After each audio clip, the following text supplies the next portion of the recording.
bahwa ada orang yang ibadahnya banyak, sholatnya khusyuk, zikirnya beribu, khatam Al-Quran, takwa, takut kepada Allah, tapi ternyata hisabnya di akhirat sangat lama. Mengapa lama perhitungan amalnya di akhirat? Bukankah sholatnya sempurna? Bukankah hajinya, zikirnya, baca Qurannya lengkap? Apa yang membuat dia lama dihisab? Assalamualaikum warahmatullahi wabarakatuh. Alhamdulillah, wassalatu wassalamu ala rasulillah sayyidina wa maulana Muhammad ibn Abdillah wa ala alihi wa sahbihi wa man tabi'ahu wa mawala. Asyhadu an la ilaha illallah wahdahu la syarika lah wa asyhadu anna sayyidana Muhammadan abduhu wa rasuluhu la nabiyya ba'dah. Allahumma salli ala Sayyidina Muhammadin an-nabiyil ummi wa ala alihi wa sahbihi wa barik wa sallim. Qala Allah Ta'ala fil Qur'anil azim wa huwa asdaqul qailin. A'udzu billahi minasy syaithanir rajim. Ya ayyuhalladzina amanu taqullaha haqqa tuqatih wa la tamutunna illa wa antum muslimun. Wa qala ta'ala fi ayatin ukhra. Ya ayyuhalladzina amanu taqullaha wa qulu qawlan sadida yuslih lakum a'malakum wa yaghfir lakum dhunubakum wa man yuti' Allaha wa rasulahu faqad faza fawzan 'azima. Ibadallah, usikum wa nafsi bi taqwallah wa ta'atihi faqad faza al-muttaqun. Ketika Nabi Sulaiman alaihi salam bersama bala tentaranya berjalan, beliau diberikan satu mukjizat mendengar makhluk yang terkecil sekalipun, semut. Dan beliau tidak hanya sekedar mendengar, beliau paham bahasanya. Maka Nabi Sulaiman alaihissalam menahan bala tentaranya untuk berhenti sejenak, jangan berjalan. Kenapa pasukan bala tentara Nabi Sulaiman tidak berjalan? Karena Nabi Sulaiman mendengar kepala suku dari kaum semut berkata kepada masyarakatnya, ya ayyuhan namlu dukhulu masakinakum, wahai semut-semut, masuklah kamu ke sarang-sarang kamu di lubang tanah, karena pasukan pembala tentara Sulaiman akan lewat, jangan sampai mereka menginjak kamu.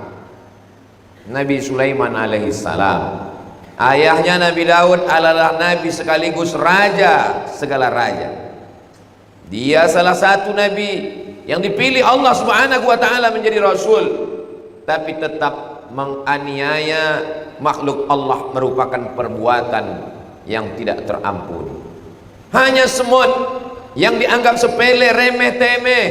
Hari ini berapa banyak orang memperlakukan binatang, makhluk serangga bernama semut bukan apa-apa dan bukan siapa-siapa. Tapi Nabi Sulaiman alaihissalam, dia tetap merasa takut kepada Allah untuk menganiaya binatang, bukan besar, bukan sebesar kambing, bukan sebesar lembu, hanya semut yang bukan apa-apa dan bukan siapa-siapa. Begitulah Allah Subhanahu wa ta'ala ingin mengajarkan kita bahwa berbuat zalim, aniaya kepada makhluk Allah tetap akan dituntut di hadapan Allah Subhanahu wa ta'ala. Di dalam kitab Ar-Risalah Al-Qushairiyah disebutkan bahwa ada orang yang ibadahnya banyak, sholatnya khusyuk, zikirnya beribu, khatam Al-Quran, takwa, takut kepada Allah, tapi ternyata hisabnya di akhirat sangat lama. Mengapa lama perhitungan amalnya di akhirat? Bukankah sholatnya sempurna? Bukankah hajinya, zikirnya, baca Qurannya lengkap? Apa yang membuat dia lama dihisab? Ternyata ketika dia pulang dari undangan makan, tersangkut makanan di celah giginya, dia tidak sampai ke rumah, tak sabar kakinya melangkah ke pintu rumah untuk mencongkel makanan yang tersangkut itu. Maka tangannya meraih ujung ranting tanaman yang tumbuh di tepi pagar rumah orang, lalu dia ambil, dia tusukkan ke giginya untuk mengeluarkan makanan yang terselit dan tersangkut itu. Rupanya gara-gara hal yang kecil lah orang banyak terkendala mendapatkan rahmat Allah Subhanahu wa ta'ala. Kalau sekecil itu pun kita akan dihisab, dituntut. Bagaimana dengan potongan-potongan kayu? Bagaimana dengan hutan belantara? Kita akan diminta tanggung jawab di hadapan Allah Subhanahu wa taala. Salat kita belum tentu sekhusyuk mereka, zikir kita belum tentu sebanyak zikir mereka, infak sedekah kita belum tentu sedahsyat sehebat wakaf dan perbuatan baik mereka. Tapi dosa kita terlalu banyak kepada orang lain. Dosa kepada Allah Subhanahu wa taala, Allah Maha Ghafur, Allah Maha Rahim, Allah Maha Pengampun, Allah Maha Penerima taubat, Maha Kasih dan Sayang. Ma min muslimin yudhnibu dzamban. Kalau ada orang yang khilaf, salah, berdosa, summa yatatahhar, mandi, bersuci, berwudu, bertayamum, summa yusalli rak'atain, salat sunat 2 rakaat, summa yastaghfirullah, dia beristighfar minta ampun kepada Allah, illa ghafarallahu lah, Allah ampunkan dosanya. Minta ampun kepada Allah dengan sujud yang panjang. Aqrabu ma yakunul 'abdu min rabbih wa huwa sajid. Orang paling dekat dengan Allah ketika sedang bersujud minta ampun kepada Allah. Duduk antara dua sujud. Rabbighfirli warhamni wajburni warfa'ni warzuqni wahdini wa'afini wa'afu'ani. Beristighfar. Man lazimal istighfar. Siapa yang melazimkan memperbanyak istiqamah istighfar, ja'alallahu lahu min kulli dhiqin makhraja. Segala kesempitannya diberikan jalan keluar. Wa min kulli hammin faraja. Segala kesusahannya diberikan kelapangan. Wa razaqahu min haitsu la yahtasib. Diberi rezeki dari jalan yang tidak disangka-sangka. Menangis di pintu Ka'bah belum tentu dapat menghapuskan, mengampuni dosa kepada manusia, karena dosa kepada manusia urusannya adalah dengan manusia. Berapa banyak tangkai, dahan, ranting pagar rumah orang yang sudah kita ambil. Berapa banyak lisan, tangan, teraniaya hati, perasaan orang lain gara-gara kata-kata lidah yang berbisa. Kita akan diminta tanggung jawab di hadapan Allah Subhanahu wa taala. Begitulah pentingnya muhasabah. Laki-laki yang sehat, baligh, berakal, dalam sepekan 7 hari 24 jam dia merenung sejenak. Apa kata Abu Darda radhiyallahu anhu? At-tafakkur sa'ah, bertafakkur, berpikir sesaat, khairun min qiyamil lailah, lebih baik daripada tahajud sepanjang malam. Sudah berapa banyak orang kita aniaya, sudah berapa manusia yang terzolimi, security kita, karyawan kita, driver kita, babysitter kita, asisten rumah tangga, pembantu, mereka tidak punya kuasa, mereka bergantung makan biaya sekolah anaknya, kreditnya, kos-kosannya, mereka tak berdaya. Tapi ingat, di tengah malam mungkin doa mereka lebih khusyuk. Dia bangun mengadu kepada Allah Subhanahu wa taala, ittaqu da'watal mazlum. Hati-hati dengan doa orang teraniaya. La turad, doa mereka tidak tertolak. Tidak ada di antara mereka dengan Allah hijab. Perlu merenung sejenak. Kenapa begitu banyak kesulitan hambalan? Kenapa begitu banyak kesusahan? Kenapa begitu banyak suntuk fikiran? Padahal harta lengkap sempurna, keluarga sehat walafiat. Boleh jadi kita sudah menganiaya orang. Tidak ada angin, tidak ada hujan. Seorang raja tiba-tiba saja tangannya bengkak. Di dalam kitab Gharaib wa Taraib yang ditulis oleh Syekh Abu Amr Al-Misri. Lalu kemudian dia berusaha berdoa, dia berobat, tapi bengkaknya tidak juga hilang. Sampai akhirnya ada hamba Allah yang dibukakan Allah hijab, disingkapkan karena suci bersih hatinya. Lalu orang soleh ini bertanya kepada raja, mungkin tuan raja pernah menganiaya orang? Saya tidak pernah menganiaya orang. Cobalah renung-renungkan, pikir-pikirkan sejenak. Akhirnya dia berpikir sejenak. Rupanya 2-3 hari yang lalu dia sedang duduk di depan istana. Saat sedang duduk-duduk itu dia lihat ada orang pulang memancing. Lalu kemudian tersirat di hatinya ingin mengambil ikan orang itu. Padahal sebagai seorang raja dia bisa membeli ikan yang besar. Tapi rupanya begitulah kalau sudah kekuasaan ada di tapak tangan, ingin merampas ikan dari tangan orang yang lemah. Akhirnya dengan kuasanya dia rampas ikan itu, dimasak, dimakan. Ujung daripada tulang ikan itu menusuk jadi bengkak, tidak hilang, bernanah dan membusuk. Akhirnya lalu kemudian dia mencari siapa gerangan orang yang punya ikan kemarin. Diperintahkan kepada bala tentara untuk mencari. Setelah bertemu lalu kemudian ditanya, apa doamu kepada Allah? Apa sakit hatimu kepada orang yang merampas ikan ini? Kata dia, aku tidak ada berdoa apa-apa. Aku orang fakir miskin yang tidak punya harta benda. Aku pergi memancing ikan karena anak istriku kelaparan. Begitu aku dapat, senangnya hatiku membayangkan aku akan bersama makan dengan anak dan istri. Tapi rupanya di tengah jalan orang yang berkuasa merampas ikan ini. Aku hanya bisa mengangkatkan tangan bermunajat kepada Allah. Apa doa yang kau panjatkan? Apa zikirnya? Aku hanya berkata, ya Allah, penguasa sudah menunjukkan kekuasaannya, maka tunjukkanlah kekuasaanmu ya Allah. Aku tidak meminta apa-apa kepada Allah. Sudikah engkau memberikan maaf? Aku tidak pernah merasa sakit hati. Aku hanya meminta kepada Allah supaya Allah menunjukkan kuasanya. Orang itu memaafkan, lalu penyakitnya pun segera sirna dan hilang. Allah masih sayang. Kenapa begitu banyak orang zalim aniaya badannya sehat tidak sakit? Kenapa orang yang zalim tetap sehat dengan harta dan kuasanya? Karena Allah sayang kepada raja yang taat, dibalaskan langsung di dunia. Adapun orang yang tetap sehat, segar bugar di atas dunia, padahal perbuatannya zalim dan aniaya, ingat, Allah Ta'ala tidak lupa, Allah tidak lalai. Wa wallahu bighafilin amma yaf'alu zalimun.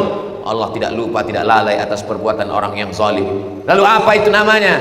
Kalau ada orang yang silap, khilaf, salah, lupa, langsung dibalas di dunia, berarti Allah masih sayang. Tapi kalau ada orang yang selalu salah, selalu silap, selalu lupa, tidak pernah sakit, tidak pernah susah hati, lancar saja urusan hidup, ingat, boleh jadi kita sedang kena istidraj, azab yang tertunda. Sanastadrijuhum, kami permainkan mereka dengan istidraj min haitsu la ya'lamun. Mereka tidak sadar, mereka tidak tahu. Wa umli lahum, aku ulur rezekinya lancar, aku ulur umurnya panjang, aku ulur kuasanya hebat. Inna kaidi matin, tipu dayaku amat sangat kuat. Merenunglah sejenak. Kalau ada orang yang sholatnya rajin, tahajudnya tidak tinggal, hatam Al-Quran, berzikir, berdoa, tapi dia sakit, dia susah, boleh jadi Allah ingin menghapuskan dosanya di atas dunia dengan sakitnya, dengan sulitnya. Hatta yamshi 'alal ardi makanan 'alaihi khati'ah, sampai dia berjalan di atas muka bumi tidak lagi ada dosanya, karena dosanya sudah diampunkan Allah. Ma yusibul mu'min min nasabin wala wasabin wala saqamin wala syaukin yastakuha. Susah hati, gundah gulana, sakit, sampai duri yang menusuk tapak kaki, illa kaffarallahu anhu biha sayyi'atu. Itu hanyalah cara Allah ingin membersihkan dari segala silap, salah dan dosa. Apakah Nabi Muhammad sallallahu alaihi wasallam Sayyidul awwalin wal akhirin, Sayyidul kaunain was thaqalain, Sayyidul anbiya wal mursalin, pemimpin segala nabi dan rasul, pemimpin seluruh umat manusia, orang pertama masuk surga, pemberi syafaat. Apakah dia lepas dari tuntutan manusia? Nabi naik ke atas mimbar pada hari Rabu di Masjid Nabawi. Nabi berkata, man kuntu jalattu lahu zahran fa hadha zahri.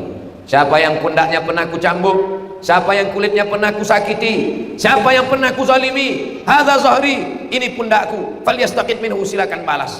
Hai sahabat, silakan balas. Kalau ada di antara kalian yang pernah ku aniaya, ku zalimi, ku sakiti karena cambukku, silakan balas. Ini pundak Muhammad sallallahu alaihi wasallam.